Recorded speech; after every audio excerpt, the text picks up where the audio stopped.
Hello friends, welcome back ஸ்பெயினிஷான நண்பர்களே. இன்னைக்கு இந்த வீடியோவில் மிக மிக அதிரடியான ஒரு ஆன்மீக தாள்களை தான் இப்போ இந்த வீடியோவில் பார்க்க போகிறோம். இது குறிப்பாக திருமணம் ஆகாதவங்களுக்கு ஒரு பொன்னான ஒரு வீடியோ. ஸோ என்ன வீடியோ அப்படின்னு கேட்குறீங்களா? பங்குனி மாதத்துடைய ரொம்ப ஹைலைட்டான ஸ்பெஷல் நாள் உத்தர நட்சத்திரம்.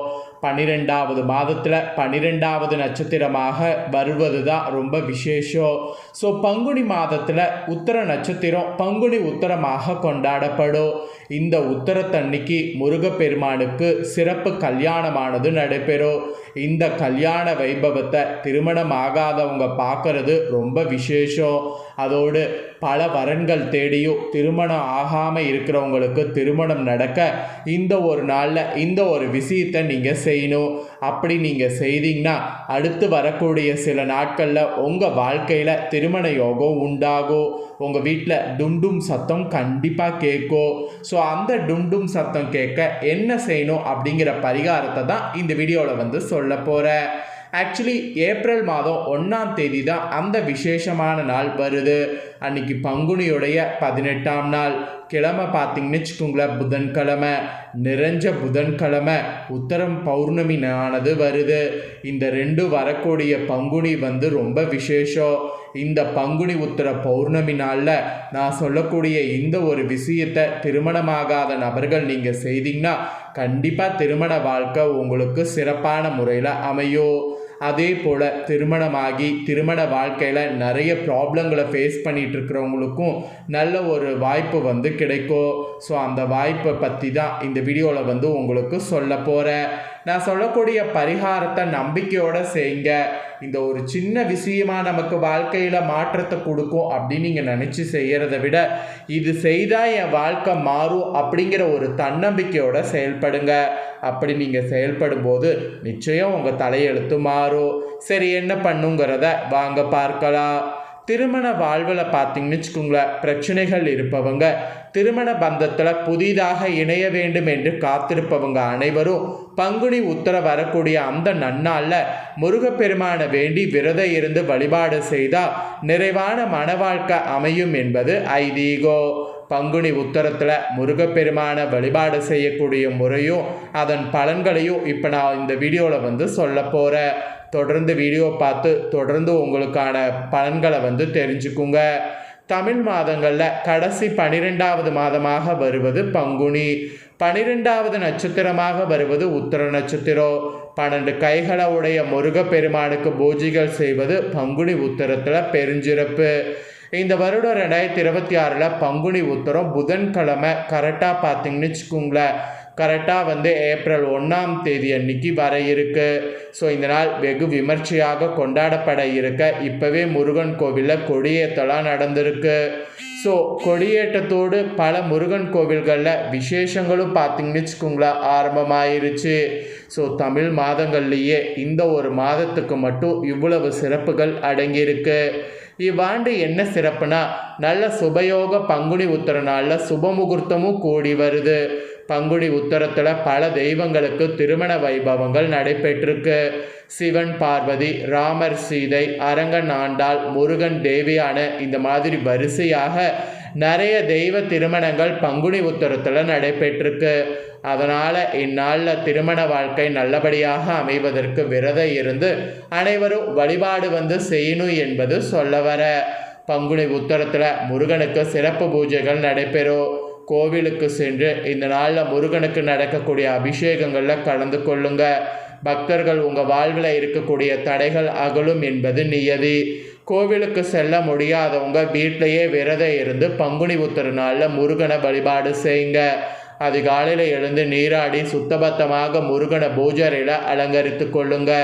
இந்த நாளில் முருகன் சிலை மற்றும் வேல் வைத்திருப்பவர்கள் அதனை சுத்தம் செய்து முதல்ல சுத்தமான தண்ணீராலும் பிறகு பன்னீராலும் அபிஷேகம் செய்து பின்னர் பாலால் அபிஷேகம் செய்ய வேண்டும்.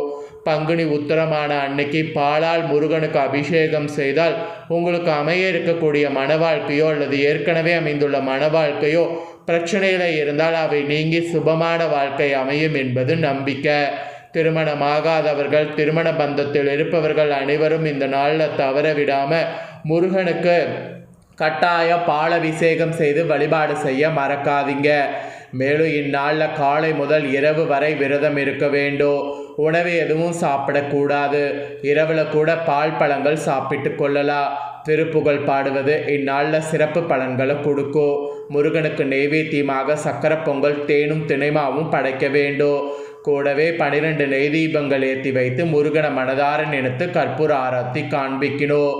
பங்குனி உத்தரத்தில் பரிகார பூஜைகள் செய்வதெல்லாம் நற்பலனை கொடுக்கும். காதல் கைகூட வேண்டும் என்று நினைப்பவர்கள் பங்குனி உத்தரத்தில் விரதம் இருந்து முருகனை வழிபட்டு பாருங்க. திருமண தடை இருப்பவர்களுக்கு கூட பங்குனி உத்தரத்தில் கோவிலுக்கு சென்று முருகனை தரிசனம் செய்யுங்க. விரைவில் திருமணம் கைகூடி வரும். பங்குனி உத்தரத்தில் 10 பேருக்காவது அன்னதானம் செய்யுங்க. பெருப்புகழ் வந்து சேரும். ஸோ இந்த பங்குனி உத்தரத்தில் எது செய்தாலும் செய்யாமல் இருந்தாலும் பாலபிஷேகம் ஒன்று மட்டுமாவது செய்யுங்க. கோடான கோடி புண்ணியம். பால் அபிஷேகம் முருகருக்கு வர வர முருகருடைய மனசு குளிர்ந்து உங்களுடைய வாழ்க்கை ரொம்ப சிறப்பான முறையில் அமையும். அதனால் அந்த பரிகாரத்தை மறக்காமல் செய்திடுங்க. இப்போ நாளை நாள் ராசி பலனை சொல்ல போகிறேன். நாளைக்கு தேதி மார்ச்சுடைய 28, கிழமை சனிக்கிழமை. நாளை நாள் சிறப்புன்னு பார்த்திங்கன்னா எதுவும் கிடையாது. நாளை நாள் கிரகங்களால் 12 ராசிக்கு என்ன நடக்குங்கிறத சொல்கிறேன், அதையும் தெரிஞ்சுக்குங்க. ஃபஸ்ட்டு மேஷராசி. மேஷராசிக்கு புது முயற்சிகள் வெற்றி கொடுக்கும். வேலையில் வியாபாரத்தில் எதிர்பாராத நல்லது நடக்கும். மாணவர்களுக்கு கல்வியில் இருந்த தடைகள் விலகும். வார கடன் வசூலாகும். நிதி நிலைமை சீராகும். சேமிப்பு உயரும். உறவுகளோடு இருந்து வந்த மனக்கசப்பு நீங்கி குடும்பத்தில் சந்தோஷம் இரட்டிப்பாகும். ரெண்டாவது ரிஷபராசி. ரிஷபராசியை பொறுத்தவரை நட்பு ரீதியாக நிறைய நல்லது நடக்கும்.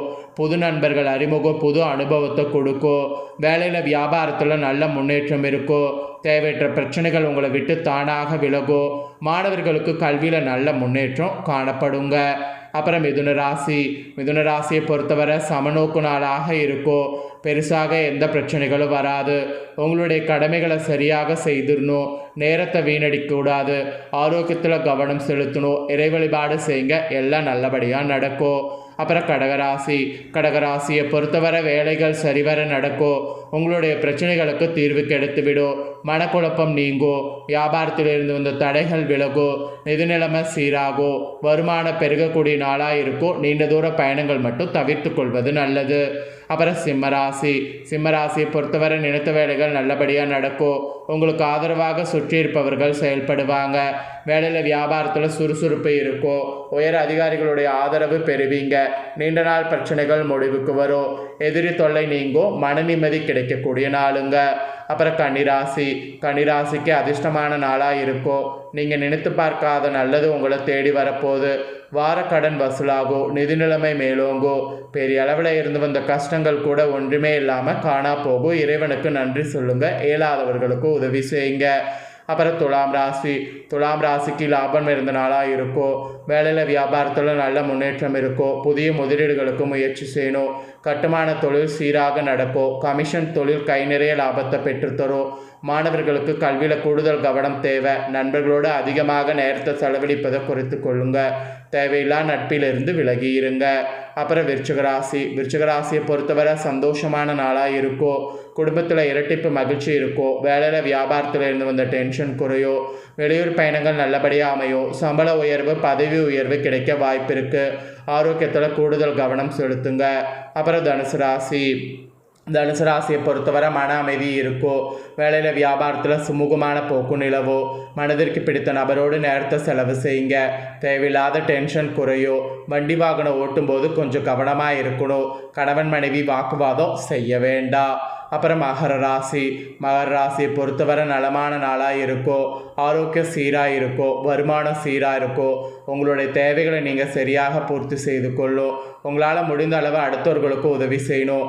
மன நிம்மதி பெறுவீங்க. குடும்பத்தில் இருந்து இந்த குழப்பங்கள் விலகக்கூடிய நாள். அப்புறம் கும்பராசி. கும்பராசியை பொறுத்தவரை ஆசைகள் நிறைவேறும். தேவைக்கேற்ப பணம் கையில் இருக்கும். குடும்பத்தோடு வெளியிடங்களுக்கு சென்று நேரத்தை செலவு செய்வீங்க. சுப செலவு ஏற்படும். குடும்ப ஒற்றுமை அதிகரிக்கும். வேலையில் வியாபாரத்தில் கூடுதல் கவனம் இருக்கட்டும். முன்கோபம் வேண்டாம். அப்புறம் மீனம் ராசி.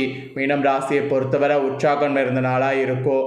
ஆன்மீகத்தில் மனது ஈடுபடும், வேலையில் வியாபாரத்தில் வெற்றி கிடைக்கும், நீண்ட நாள் பிரச்சனை விலகும், நிதி நிலைமை கொஞ்சம் மோசமாக இருக்கும், தேவையற்ற செலவுகளை குறைத்து கொள்ளுங்க, நல்லதே நடக்கும். ஸோ அவ்வளோதாங்க, உங்கள் ராசிகளுக்கு நாளைய சனிக்கிழமை இந்த மாதிரி தான் பலன் கிடைக்கும் என்பது குறிப்பிடப்பட்டிருக்கு. இதற்கேற்ப நடந்து பலன் பெறுங்க.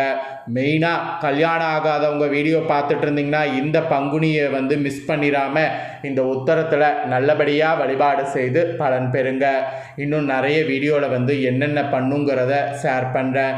அதெல்லாம் தெரிஞ்சுக்க ஸ்டே டியூனாக வெயிட் பண்ணுங்கள்.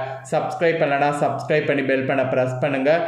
கண்டிப்பாக நான் போடுற வீடியோவில் ஒன்றுக்குன்னே தெரிஞ்சு பயன்பெறலாம். நன்றி.